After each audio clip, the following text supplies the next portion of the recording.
వివిధ కారణాలతో పెన్షన్లను తొలగించారని, దాదాపు 2 లక్షల పెన్షన్లు తగ్గించారని వైసీపీ సభ్యులు తెలిపారు. వైసీపీ హయాంలో 13 లక్షల వరకు కొత్త పెన్షన్లు ఇచ్చామని చెప్పుకొచ్చారు. వైసీపీ సభ్యుల ప్రశ్నలకు మంత్రి కొండపల్లి శ్రీనివాస్ దీటైన సమాధానమిచ్చారు. ఈరోజు పెన్షన్ మొదలుపెట్టింది తెలుగుదేశం ప్రభుత్వం. ఈ రోజు 2014లో 200 నుంచి 1000 రూపాయలు చేసింది తెలుగుదేశం ప్రభుత్వం. 1000 రూపాయల నుంచి 2000 చేసింది కూడా తెలుగుదేశం ప్రభుత్వమే. 2000 నుంచి 3000 రూపాయలు చేయడానికి 4 సంవత్సరాలు పట్టింది అధ్యక్ష. ఈ రోజు ప్రభుత్వం ఏర్పడిన వెంటనే 3000 ఉన్న పెన్షన్ 4000 చేయడం, అంతేకాకుండా డిజేబిలిటీ పెన్షన్ 1500 నుంచి 2500 చేయడం, అలాగే 70% డిజేబిలిటీ ఉన్న వాళ్ళకి 2014లో, అలాగే 1500 నుంచి 2000 40% డిజేబిలిటీ చేయడం.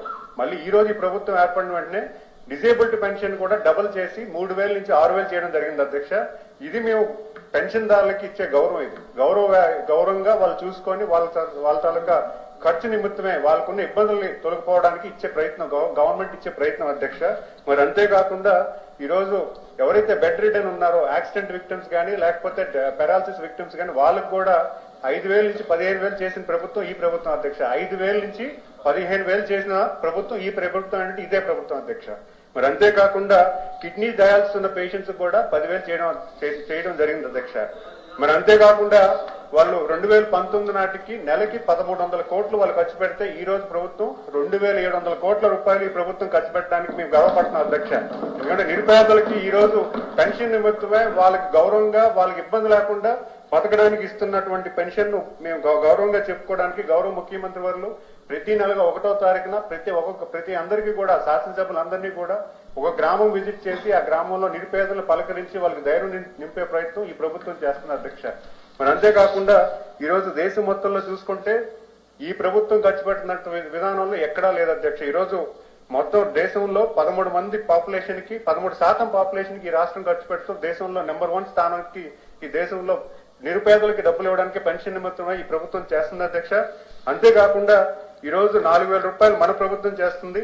మరి ఈ రోజు తర్వాత నెక్స్ట్ హైయెస్ట్ పెన్షన్ ఇచ్చేది 2500 హర్యానా రాష్ట్రం.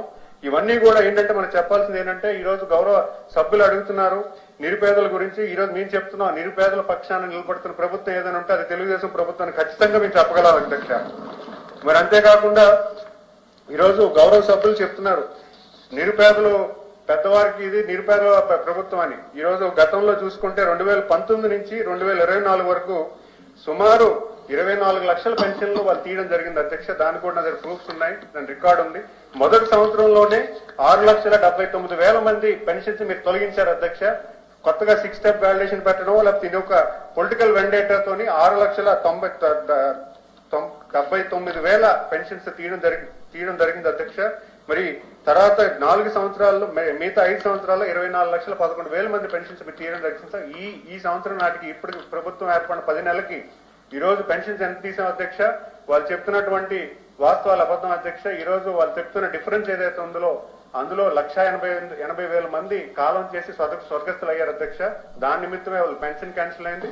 నిజంగా పెన్షన్ క్యాన్సిల్ అయింది 14,000 మంది. అందులో 10,000 మంది శాశ్వత పర్మనెంట్ మైగ్రేషన్, వాళ్ళ గ్రామం నుంచి వేరే గ్రామంకి వెళ్ళిపోయిన వాళ్ళు 3 నెలలు కానీ పెన్షన్ తీసుకోకపోతే ఆ పెన్షన్ పర్మనెంట్ మైగ్రేషన్ కింద కన్సిడర్ చేసి వాళ్ళకి తొలగించడం అవుతుంది అధ్యక్ష. అందులో 14,000 మందిలో 10,000 మంది పర్మనెంట్ మైగ్రేషన్. ఇనెలిజిబిలిటీ కూడా 4,000 అధ్యక్ష. వాళ్ళు చెప్తున్నటువంటి అవాస్తవాలన్నీ కూడా తప్పు అధ్యక్ష. పైలట్ ప్రాజెక్ట్ ఎక్కడ మేము మొదలు పెట్టలేదు. అక్కడున్న ఫిర్యాదుల మీద అక్కడున్న కలెక్టర్ రెస్పాండ్ అయ్యి వెరిఫై చేశారు. అక్కడ గ్రామం వెరిఫై చేయగా అందులో 50% అంటే ఇనెలిజిబిలిటీ పెన్షన్స్ ఉన్నారు అధ్యక్ష. ఆ 50% రిపోర్ట్ ని మాకు పంపించారు. ఆ రిపోర్ట్ కూడా మాకు ఇవ్వడం కూడా జరిగింది అధ్యక్ష.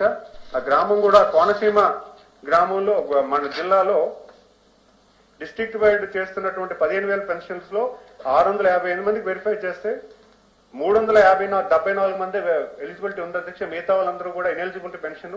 ఎందుకంటే గత ప్రభుత్వంలో ఇనెలిజిబిలిటీ వాళ్ళకి చాలా రకాలుగా పెన్షన్స్ ఇవ్వడం జరిగింది అధ్యక్ష.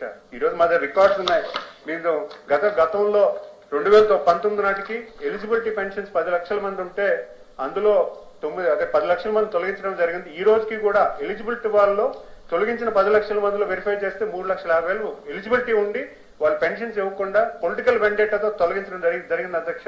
ఇప్పుడు 3,50,000 మందికి పెన్షన్ అర్హత ఉన్నా కూడా వాళ్ళు ఇవ్వలేని పక్షాన్ని వాళ్ళు పెట్టిన రూల్స్ లో 6 స్టెప్ వాలిడేషన్ ఏదైతే పెట్టారో అందులో కూడా వాళ్ళు పెన్షన్స్ ఇవ్వలేదంటే వాళ్ళకి ఎంత పేదరికం గురించి వాళ్ళు మాట్లాడుతుంటే ఈ రోజు ఎటువంటి రైట్ ఉందని కూడా నేను ప్రశ్నిస్తున్నా అధ్యక్ష.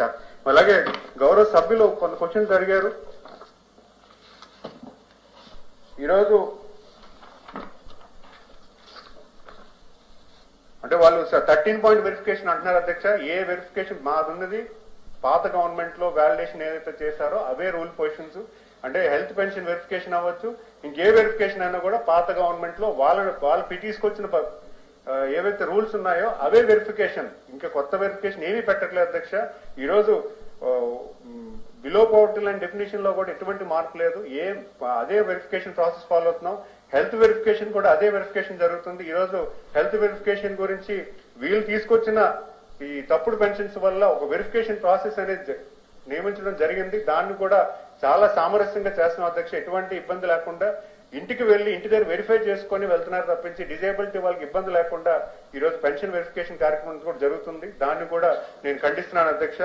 ఈ రోజు ఈ సదరన్ సర్టిఫికేట్ మీద కూడా ఒక తప్పుడు అభియోగాలు వేస్తున్నారు అధ్యక్ష. ఈరోజు ప్రభుత్వమే వాళ్ళకి పలానా టైంకి మీరు రావాలి అంటే ఏదైనా డిజేబిలిటీ పెన్షన్ ఉంటే వాళ్ళకి ముందుగా ఇంటిమేట్ చేసి పలానా రోజు మీరు రావాలని తెలియజేయడం చెప్పడం అధ్యక్ష. అపాయింట్మెంట్ విషయంలో ఎటువంటి ఇబ్బంది లేదు అధ్యక్ష. అలాగే డప్పు కళాకారుల గురించి కూడా చెప్పడం అది తప్పు అధ్యక్ష. డప్పు కళాకారులు కూడా మేము తగినంత వేతనం ఇస్తున్నాము, అది కూడా గతంలో కూడా ఉంది. వాళ్ళు తగ్గించే ప్రయత్నం అయితే ఎక్కడ చేయలేదు అధ్యక్ష. ధన్యవాదాలు.